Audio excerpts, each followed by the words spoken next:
and welcome to Bridging Knowledge and Policy podcast with me, Lucy Imanit-Aliu.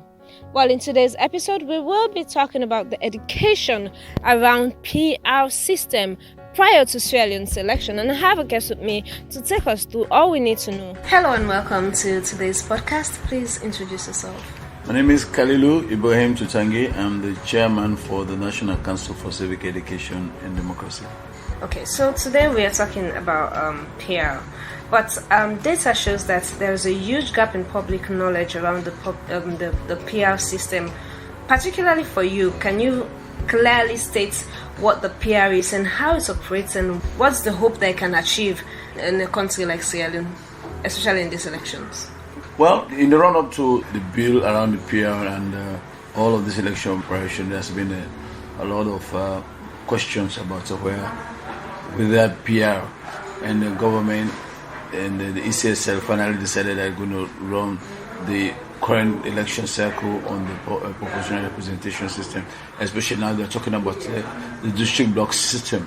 Now, what they have done is to divide the whole country, the 16 districts of the country, into 16 electoral blocks, and where for members of parliament, for councillors, each ward is now just one district, each constituency is now one district, and they now allocated proportions of numbers to this constituency. So if a party polls 11.9%, for instance, for member of parliament in a district, that party automatically is allocated a seat in that district.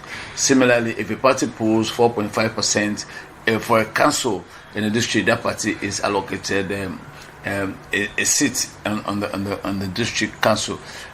All but for the mayoral candidates and the presidential candidates, they are now going to have the whole country, in the case of the president, as his constituency, and it's going to be on the 55% representation system. So yes, it's a multi-pronged electoral system, differently from the president and differently from the members of parliament and the councils. There's a lot of question about that calculation but what we found out lately is that the Electoral Commission approached Parliament to advise them as to the number of seats that they expect the next Parliament to have. And from what we understand, it's 135 seats that the Parliament wants to be constituted of in the next parliamentary cycle. And so it is that number that they say they are going to take and multiply, and whatever division they do to get that 11.5%, 11.9% of the vote per electoral district. It's pretty confusing for a number of people, and it's a mouthful to even explain, even for us who are advocates and looking at the situation. So on our part, we just concluded participation perception survey for young people that was done by the IGR.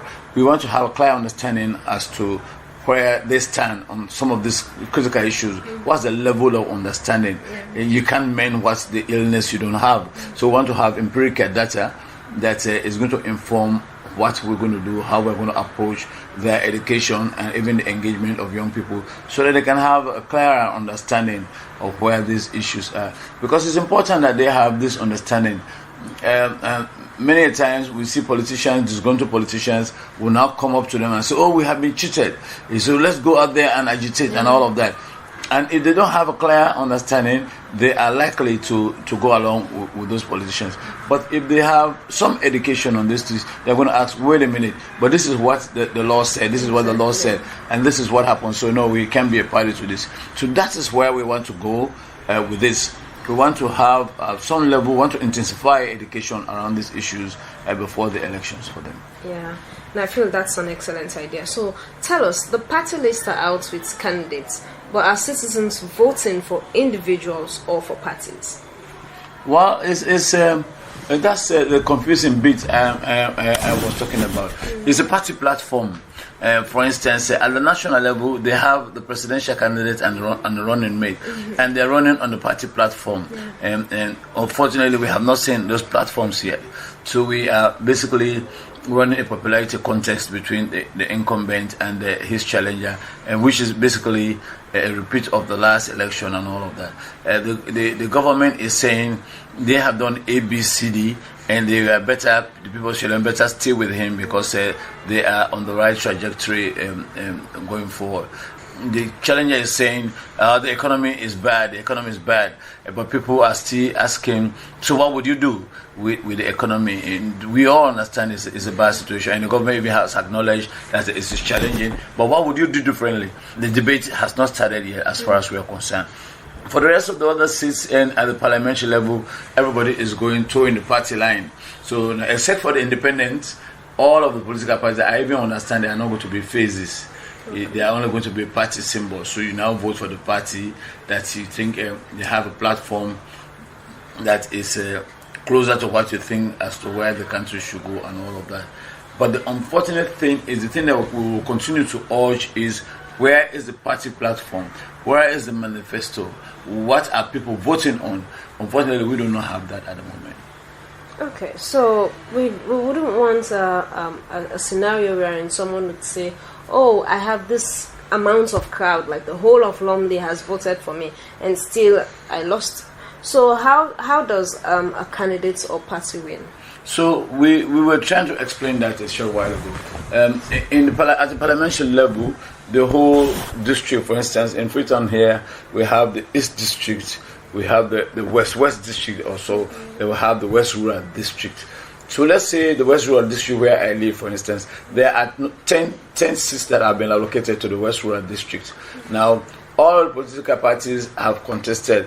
Now, let us say the West Rural District has 100,000 voters, for instance.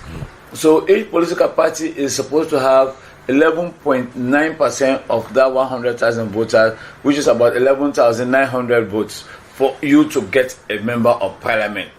So if you are an independent candidate, you're not just you live at Lumley, you're not only going to campaign in Lumley.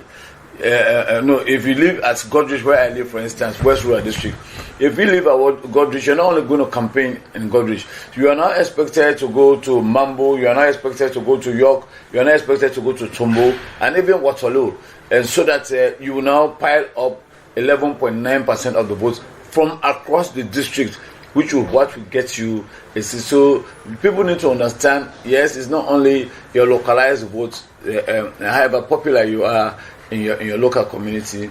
If the votes do not count up to 11.9%, you are toast. So similarly, in places such as Freetown, Bo, and Kenema, a party or independent candidate can win sections of the population. For example, win at all voter registration centers in an entire chiefdom or ward, and yet still end up losing all the seats in the district block? If your chiefdom is not up to, let's say for the parliamentary, the skipping it at the parliamentary, if your chiefdom did not pull 11.9% of the votes allocated to the district, that is the proportion of votes, that is the threshold that you should have. If your chiefdom does not does not give you 11.9% of the votes, whether everybody 100% in your chiefdom voted for you, if it's not up to 11.9% of the total votes for that district, you're not going to win. Okay, so it's more about the threshold and not about population. It's about the threshold. It's about the threshold also has to do with the proportion of votes. Yeah. It's a proportion of votes. If the number of the threshold is 11.9% of the total votes in the district, cast in the district. So if you are very popular in your local community, in your chiefdom, but your chiefdom is only 5% of the total votes in that district, that means you only pulled 5%, you didn't get 11.9%. So therefore, you're not going to get a seat. Okay, so that you can be popular, but if you don't get the threshold, you don't get the proportion of votes that is required, you will not get it. Quite interesting. Okay, so knowing that there are gaps in knowledge and understanding, what is NaCCED and perhaps EMBs and others doing in terms of electoral education to address this? So that's why we thought it was important for us to do some scientific research around this. Okay. Let us don't just assume that young people don't know or young people know. So what we decided to do was to have a reputable company to do some research for us to find out what is the level of understanding of young people. Where are the gaps in their understanding? And now it is our responsibility. Tomorrow we're going to meet together with some other experts and other players in the election management circle. So we will sit down And now we say, okay, these are some of the gaps that were identified by the perception survey that we did. So how do we craft messages to reach out to these people? What medium do we use? What is the reflective medium? Because we now see in that same perception survey, it says 71% of people say is radio. But at the same time, there is a chunk of young people who also get their message from social media, especially WhatsApp and Facebook and things of that nature. How do we have messaging that will make use of all of those platforms is another thing we'll consider in our message development seminars. So is it that you're targeting young people only because they're mostly associated with violence? Well, not that per se. These are first-time voters. What we did yesterday in our press conference, we unveiled some messages. For instance, how do we help young first-time voters to avoid the regular mistakes that makes their voice void? Okay. So we are doing some education on that. So that's a way of educating them, helping them to participate. We are also going to undertake some activities that are very accommodating to young people. We're going to do concerts, for instance. We call them edutainment, which brings a lot of young people, their favorite artists, and we sing and dance, but at the same time we use the interludes to send in strong messages about their participation and non-violence, and also give them a lot more understanding of this PR system, so as to forestall violence in the case where the whole your proverbial whole chief will vote for somebody and still not get the seats that they require. Let them understand that their children, much as they 100% voted for their candidate, they didn't meet the threshold of 11.9%. Okay, so do you in any way worry that there could be cause for confusion or real tensions? There is always. People don't start seeing results that they don't understand. People start seeing results. Well, see, that's the point. There's always a tendency. Sometimes it emanates from people's genuine lack of understanding of how the process pans out. Maybe sometimes their frustration that their aspirations didn't pan out as well as they thought it would. But at other times, and plenty of times, some of these angst that we have in following elections are germinated by politicians who have a vested interest, and when they don't get what they want, they begin to twist the process. Never a time they don't normally say, okay, like in other places, I lost, I concede, I congratulate my opponent. They don't do that mostly here. They always have a problem. Oh, we had some problem with that vote. That number of votes was stolen there. Some polling agents said this, that kind of thing. All of that, it boils down to one thing: to create tension in the communities, and where law enforcement is not strong enough to nip such tensions in the board, it might erupt into violence, all engineered by people who are maybe sore losers. So if we look at Nigeria, for example, now, the recent selection of Tinubu and the public backlash against the electoral systems, that are being further compounded by the recent BBC audit of official results, how do we ensure that the youth really understand PR, so that, you've mentioned some strategies, so that we can make election meaningful to them and can help them to achieve their desires, aspiration and hopes, not confusion and I hope we don't convolute our understanding of these things and our comparison of what's going on here and what may have happened in Nigeria, for instance. What we are very interested in is to, gear up the process of public education, electoral education. Already, NEC and other EMBs and civil society are all playing their parts to get the public to understand these things. But this is education. Yeah. When you do public education, the uptake may be as low as you may not want it. Sometimes it can catch fire as soon as it depends on what medium we use and the target population that we are looking at. So we are exploring all avenues to ensure that as many people as possible understand this thing. Remember now, the survey is saying whether people actually understand the process of how votes may be allocated. Everybody knows now that the government with the electoral system that we're using this year is the what they call it, the proportional representation district block system.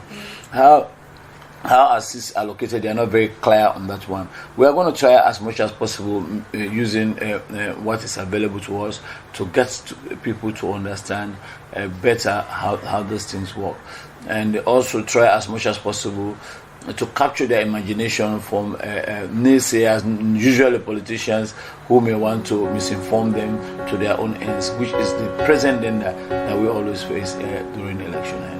Alright, so finally, the strategies you mentioned, do they cut across the whole, is it national or is it just Freetown based? No, it's a national thing. We are a national. Because we see that we have limited, almost less than a month. Yeah, but we are a national institution, and we have networks of partner radio stations across the country, our personal civil society groups across the country, and we are going to leverage on that goodwill and partnership that we have across the country to ensure that these messages go out to every nook and cranny of this country. All right, thank you very much, Mr. Kalilu, for being here today. Thank you very much for coming. I have been Lucy Emanet Aliu. Till next time, see you on another episode.